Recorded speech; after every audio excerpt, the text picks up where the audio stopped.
邮轮界的重磅新闻。迪士尼邮轮公司主打亚洲市场的邮轮迪士尼探险号 Disney Adventure， 让人期待已久的亚洲首航季终于开放预定了。 Virgin Voyagers 首次进军阿拉斯加海域，是否会成为阿拉斯加最特别的载？ NCL Norwegian Cruise Line 公布全新的航线部署，公布最新只有他家的邮轮可以使用的美国出发的母港城市。在全球知名的豪华邮轮上，科学家首次在志愿者乘客中进行了神经脑科学研究，结论出乎意料，那到底是什么呢？南极探险豪华邮轮遭遇机械故障，乘客不满赔偿方案，正在绝食请愿中。你应该道歉。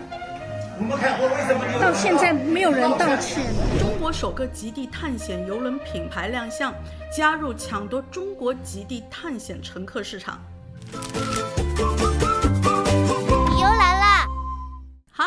已有来了！迪士尼邮轮公司宣布旗下首艘亚洲母港邮轮迪士尼探险号 Disney Adventure 将于2025年的12月15日从新加坡起航。这是目前为止迪士尼邮轮公司公布的邮轮中未来最大的一艘船。在几年前，这可能是邮轮公司意料之外的一个计划，因为迪士尼邮轮公司在疫情期间收购了一条当时号称全世界最昂贵造价的烂尾船。这一条邮轮有20.8万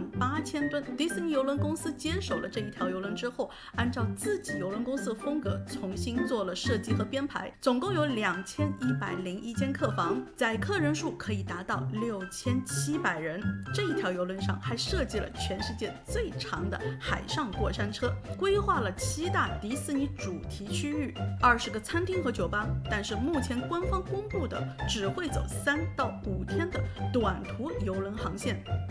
又就有点担心了，船票肯定不会太便宜的情况下，船上人满为患，在这么短的航线中能玩得过来吗？一向保守的迪士尼邮轮公司应该是对于亚洲市场相当的胸有成竹。目前为止，迪士尼邮轮公司规划这条邮轮将行走东南亚航线。迪士尼的 Castaway Club 的会员可以在2024年12月4日就开始预定这一条邮轮上的位置，2024年的12月10号将开放给全球所有的乘客预定。以已有的经验，亚洲市场为主的邮轮销售会与在老家销售有很大的区别，有兴趣预定的观众要留意好邮轮公司在亚洲的主页和官方的通知，还有你们当地代理机构的动向。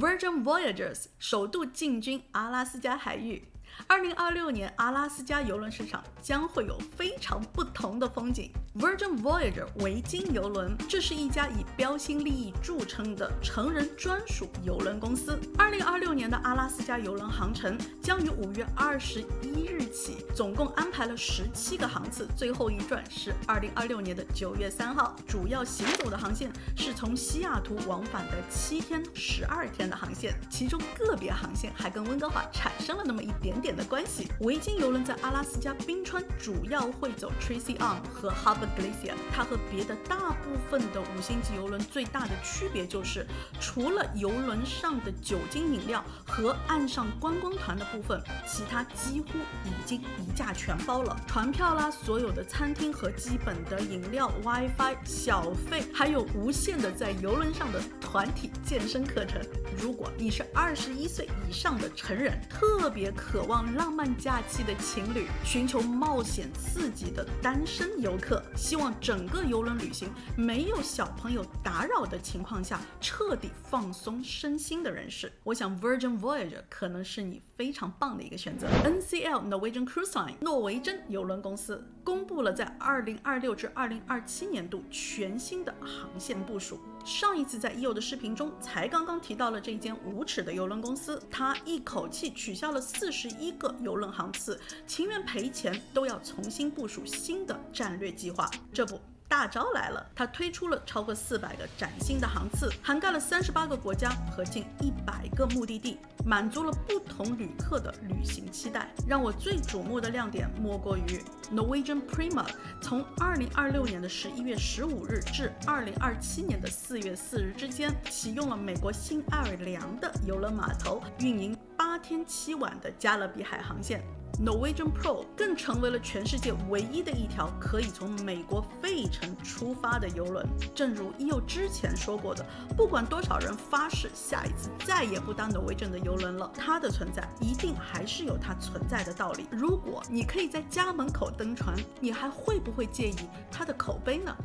在评论区里告诉我吧。Q 纳冠达邮轮在 Queen Mary II 皇后玛丽2号上进行了一项神经科学研究，首次以科学的方式证实了海上慢速旅行对认知和能力及心理健康的显著益处。这一项研究的发现为邮轮旅行的价值注入了全新的视角，特别关注的是当今压力驱动的现代人的生活。Queen Mary II 上面有40位乘客在从南安普顿至美国纽约的 Transatlantic 跨大西洋邮轮航线上，使用的是神经反馈设备测量大脑脑电波的活动，并且通过皮肤电反应记录器监测了参与者的生理和心理的变化。研究实验分别是在航行中的第5天和最后1天进行测试，评估了这一趟跨洋的邮轮行程中间每一天都 IC 哪里都不停靠的航线中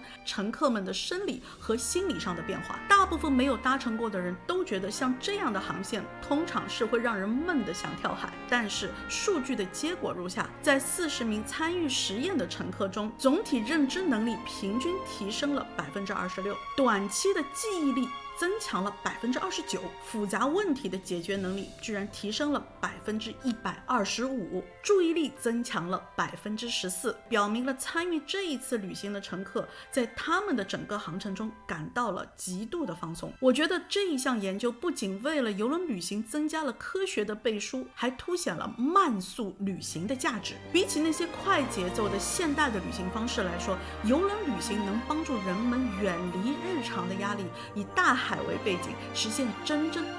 意义上的放松身心。在已有众多的观众中，虽然你没有被科学家测试过，但是你有同样感觉的，可以在留言区跟大家分享一下。或许跟EO分享一下，有哪一些你搭过的邮轮行程在完成旅行之后没有让你解压，反而越来越紧张的？我相信很多人都想知道。近日，豪华邮轮戴安娜号在前往南极的旅程中，因为引擎出现故障而被迫取消部分的行程，引来了乘客的不满。部分的乘客用绝食的方式表示抗议。EO想花不到1分钟的时间介绍一下EO的私人邮轮旅行顾问的服务。如果对于行程和邮轮的选择、价格啦、季节了、风险呢，还有哪一些特殊的注意事项还是一头雾水的话，不妨考虑一下与EO预约一次1对1的咨询时间，我将根据您的需求和您家人的情况，提供个性化的邮轮旅行建议，让你的旅程更加顺利和愉快之余，不花冤枉钱，不浪费冤枉时间。EO没有任何的邮轮船票销售压力，所以曾经看破不说破的那些重要信息都将倾囊相授。写 email 给我就是那么的简单，聘请EO成为你的私人邮轮旅行顾问，你的旅行路上不迷路。在2024年的南极航线开季就发生了各种不顺利的现象，多家邮轮公司宣布因为天气或者机械的故障而无法按照原计划正常航行。其中闹得最大的要数戴安娜号，这艘邮轮隶属于 Swan Hellenic 公司运营的豪华邮轮，于2023年建成，此次航程为期20个晚上。原定是从南非的开普敦出发，途经南乔治亚岛，最终抵达南极。而在这一次航程中，邮轮上的一台电动推进器发生了故障，导致无法安全前往南极。船长立即决定改变航线，前往阿根廷的乌斯怀亚进行维修。这一条邮轮上大部分的乘客都是购买了$10,000一个人以上的船票，但是未能实现他前往南极的梦想，乘客们感到非常的失望。邮轮公司提出了2种赔偿方案：退还50%的这一次邮轮的费用，或者是这次我不退还你任何1分钱，但是这一次你购买船票中的65%的价值，作为你下一次再搭乘我们邮轮公司的 Future Cruise Credit 来使用。当这个赔偿方案发布之后，部分的乘客认为补偿不足，要求全额退款。其中一些俄罗斯的乘客发起了绝食抗议，要求邮轮公司满足他们的退款要求。而这家邮轮公司首席执行长官 Andrew Zito 表示，公司对行程更改表示非常的遗憾，并且理解乘客的失望。他强调，公司补偿方案已经超过了法律的要求，我们已经给的够多咯，并且表示正在努力解决乘客的不满，尽快的去结束这一场绝食抗议。缩头乌龟啊，这都10几分钟的时间还不出现。韩佳，你应该道歉。我们开会为什么到现在没有人道歉呢？你救助我们。So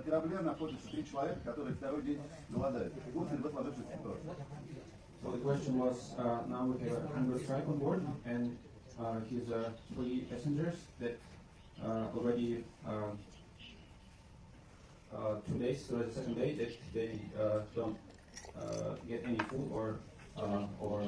到目前为止，戴安娜号正在以每小时11公里的速度前往乌斯怀亚。船上有来自于世界各地的乘客，其中包括了10名英国人和80名中国籍的乘客。大多数的乘客已经接受了邮轮公司的补偿方案，但是还有部分的乘客强烈要求全额退款。借这个机会跟大家科普一下，可能很多人并不太知道这家邮轮公司 Swan Hellenic 天鹅探索邮轮公司，这是一家英国的邮轮公司，成立于1950年代哦。最初以天鹅之旅的名义提供文化主题的旅游服务。1985年的时候，公司正式更名为 Swan Hellenic， 专注于文化的极致探索和深入的巡游服务。2020年的7月份 ，Swan Hellenic 重返了邮轮市场，致力于为旅客提供深入的探索世界人迹罕至的秘境的机会。这次出世的戴安娜号是 Swan Hellenic 船队中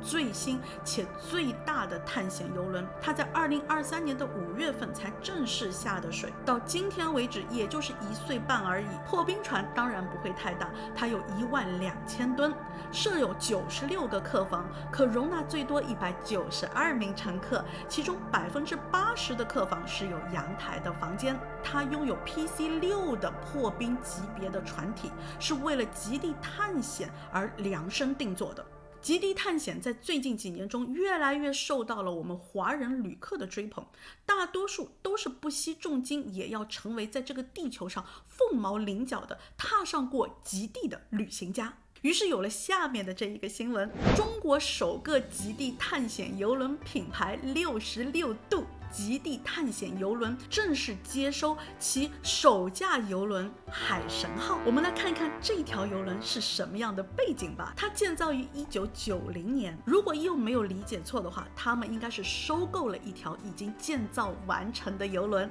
而这一条邮轮是建造于1990年，具备了 EA Super 破冰级别的认证。官方注明它非常适合深入极地的探险任务，并且在邮轮上将会提供中英双语服务，我想应该特别适合中国游客。如无意外，这艘邮轮将在2025年的5月份首航，涵盖了北极和南极，会提供多条不同的探险航线。说句实话，又为他捏了把冷汗。一家历史悠久的豪华邮轮公司旗下的2023年的新船都在南极碰了一鼻子的灰。这条1990年建造的船将会面对些什么呢？欢迎各位在这个视频底下留言，看了以上这些邮轮新闻，你的想法哦。好了，今天的邮轮新闻视频就到这里了，我们下一期再见喽，拜拜。